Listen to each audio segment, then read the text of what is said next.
Van life has proven to be a life hack for many people to get ahead in society. By being able to have unlimited physical and financial freedom, people are able to live life on their own terms. They're able to choose where they want to live, whether that be a mountain town like we're in today, an urban area, or anywhere in between. Van life is an absolute game changer. It's something that gives people that choice to choose how they want to live and to better integrate into those communities that they choose to live in. I'm not here today to convince you to live in a van. Heck, living in a 60 square foot vehicle is pretty darn hard. Instead, I'm here to invite you to think like a van lifer, to use my lessons from life on the road, of the life well traveled, that helped me to both survive and thrive in a mountain town, in a van, and for now, life. Number 1, value experiences over things. Number 2, prioritize nature. And number 3, be more grateful. I'm going to start today by level setting exactly what van life is. There's a couple prevalent stereotypes out there. The first that comes to mind for many is in the early 90s when Chris Farley walked on a stage at Saturday Night Live. Saw some unassuming teenagers who had made a few mistakes in their life and threatened them with this idea that you end up living in a van down by the river. The other stereotype that jumps to mind is hashtag van life. This is a social media phenomena over the last decade that has turned van life on its head, from this life of forced or something where you've done something wrong to all of a sudden it's a life of freedom, a life of flexibility, and at times a life of privilege. The image that comes to head with this one is the perfect couple with the perfect dog, with the perfect van, always with the perfect view out the back of their van. Now, stereotypes have some truth in them, but I believe it's somewhere in the middle. I am a van lifer. I'm also a homeowner and a business owner. I'm a former educator, outdoor educator, as well as a coach. I'm ambitious, I'm creative, I'm well educated. I'm looking to find my place in life and to drive forward in a way that it's on my own terms. Van lifers are integral to our communities here in the mountains. They are those who work at the resorts, in the restaurants. They're the nurses. They're the people who bump chairs. They're the people who drive our communities forward. My van life story started in 2009. This is when I graduated college in the heart of the financial crisis. I used this as my opportunity, instead of taking a path that was predestined for myself, to pack my little Honda Civic at the time, and drive west. I ended up in Lake Tahoe, California, before moving to Vail, Colorado. I worked in education. I was a teacher. That first year in 2011, I made $35,000. I coached. I worked some summer jobs to make ends meet. At the time, rent was $550, split multiple ways with some roommates.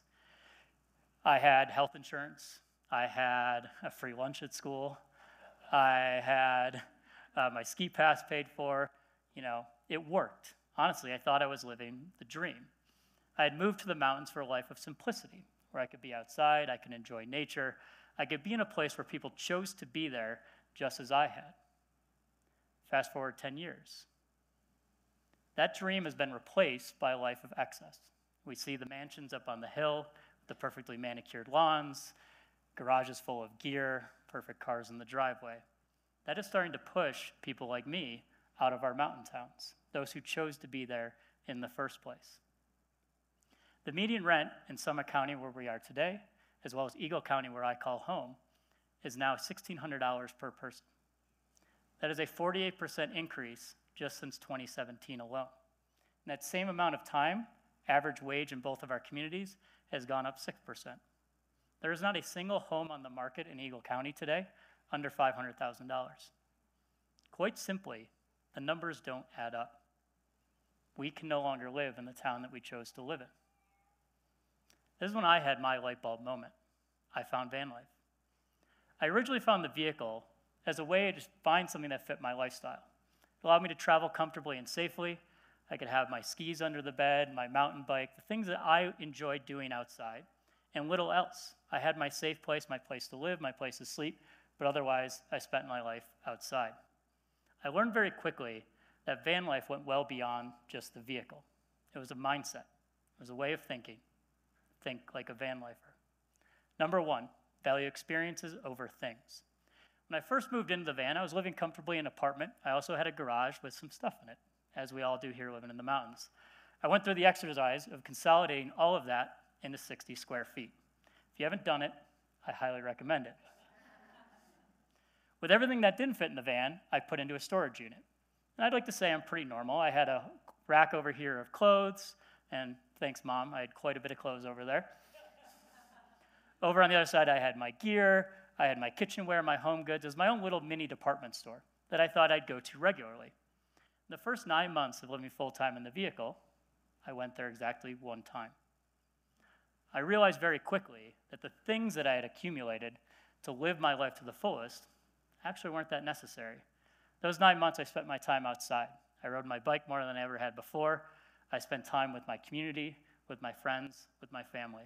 I got to explore the country and see things that I wanted to see and live life on my own terms. I valued experiences over things. Number two, prioritize nature. I believe all of us in our lives are in pursuit of returning to nature. The van creates an environment that pushes you to do that. There are the obvious reasons where I spend more time outside. I take care of the environment because I'm living oftentimes on public lands. I pick up after, leave no trace, etc. The less obvious ones of the space that I had was limited. It was just 60 square feet. So I'd sleep there, it was comfortable, but I spent my time outside reintegrating in the place that I called home, the place that I chose to call home. The coffee shop became my office, the local brewery became my living room, and the great outdoors became my backyard. I lived the life that I originally moved to the mountains to live because I had chosen to be in the van. I prioritized nature. Number three, be more grateful. Living in the van, I had all the basic things I needed to be comfortable and to live life. I had a place to go to the bathroom, I had a place to rinse up and take care of personal hygiene, and I had a place to sleep at night. But it flips it all on its head living on the van. It's not your normal wake up, go take your hot shower, use the bathroom, get ready for work, etc. I had a bathroom, don't get me wrong, I had a toilet in the van. It's not ideal going to the bathroom in the same place you eat, sleep, and drive to work. I had a way to obviously sleep comfortably. I had a actually really comfortable memory foam mattress. But I didn't know where I would park every night. So often I'd spend time in friends' driveways, out front of their homes, and they'd always, and I'm very grateful for it, invite me in. But I'd remind them, hey, my space, my safe space is in the van. That's where my bed is. I would often push myself to find beautiful places to sleep at night. So I could wake up, look out the back of my doors, and stare out at a beautiful mountain vista, stare out at the ocean, wherever that may be. It was a fun challenge that changes that comfort of just having a place to sleep into now finding where you want to sleep. The last one is a hot shower. Living in a van, I did not have a hot shower. And you start to remember and appreciate how important that is and how good it feels to take that hot shower. I remember I was in Park City once on a mountain bike trip, and the goal was to get out and explore these new trails. Sure enough, it rained the whole weekend I was there, and for us living out here on the West Coast, we were grateful for it, but disappointed that we didn't get to ride the trails. So I tried to get out in a weather window, ended up just getting dirty, filthy, and didn't get to ride the trail. So lose-lose in the van life world. Come back to my van, gross, no place to shower in the van. So I pull up an app that I have that allows me to find safe places to sleep, where I can fill up water, and in this case, where I could find a hot shower. There's a brand new rec center in Park City at the time that on this app told me I had $5 for a shower. So I go over there and you kind of walk in pretty sheepishly like, hey, just looking for a shower. I'm not trying to work out. This is cool. And they're like, yeah, $5, come on in. And I'll never forget that moment, taking this hot shower, watching the dirt come off my face, go down the drain, just being eternally grateful to have that opportunity that day to take that hot shower. I now live in a townhome in Eagle, Colorado, right down the street here. And I remember those moments to be eternally more grateful in those little moments in life. Do I truly believe that van life is the solution for the affordable housing crisis in the mountain towns and around the country?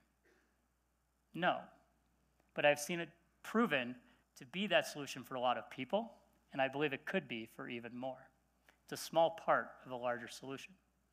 So I believe all of you could leave here today and move all of your things into 60 square feet and live life full-time on the road.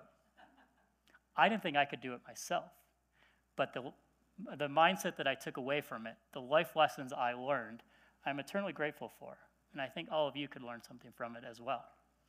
What I do know is that we could all benefit ourselves and our communities by thinking more like a van lifer, by valuing experiences over things, by prioritizing nature, and by being more grateful. My friends and I talk a lot about how our generation, the millennial generation, is the first generation not to have more than previous generations. And what if that's okay? Thank you.